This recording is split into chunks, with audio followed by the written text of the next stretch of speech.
হাসিনা পালিয়ে গেছে, শেখ হাসিনা নাই, শেখ হাসিনা চলে। হাসিনা সরকারের পতনের পরই আওয়ামী লীগ নিষিদ্ধের কথা আলোচনায় আসে, যার জন্য সারদা সোসাইটি নামে একটি সংগঠনের পক্ষে এর নির্বাহী পরিচালক আরিফুর রহমান মুরাদ ভুইয়া গত 19 আগস্ট আদালতে একটি রিট করেছিলেন, কিন্তু আদালত তা বাতিল করে দেন।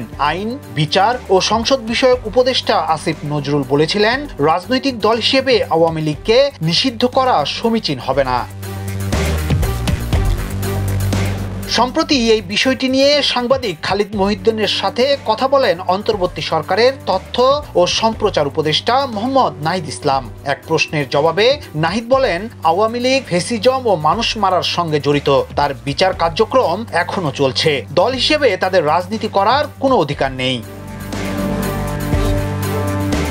আওয়ামী লীগ কিভাবে নিষিদ্ধ হবে এমন প্রশ্নের জবাবে নাহিদ জানান, সরকারের জায়গা থেকে আমরা এককভাবে সিদ্ধান্ত নিতে চাই না। এসব জাতীয় বিষয়ে সিদ্ধান্ত নেয়ার আগে অন্যান্য রাজনৈতিক দলগুলোর এ বিষয়ে মতামত নিয়ে সিদ্ধান্ত নেওয়া হবে। সব রাজনৈতিক দলগুলোর ঐক্যমত্য হলেই আওয়ামী লীগের রাজনীতি নিষিদ্ধ করা হবে বলে জানান তিনি।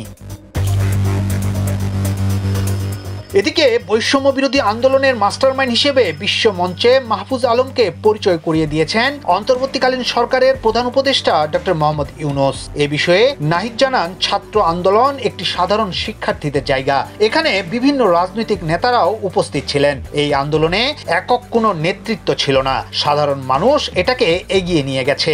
যার কথা বলা হচ্ছে তিনিও বিশেষভাবে আন্দোলন নিয়ে পরামর্শ দিয়েছেন। ছাত্র জনতার আন্দোলনে নির্বিচারে দমন নিপীড়ন চালায় শেখ হাসিনা সরকার। এতে সহস্রাধিক মানুষের প্রাণের বিনিময়ে তৈরি হয়েছে নতুন এক ইতিহাস। 5 আগস্ট বাংলাদেশ ছেড়ে ভারতে পালিয়ে যান শেখ হাসিনা। ইয়াসিন আলী, সোনালী নিউজ, ঢাকা।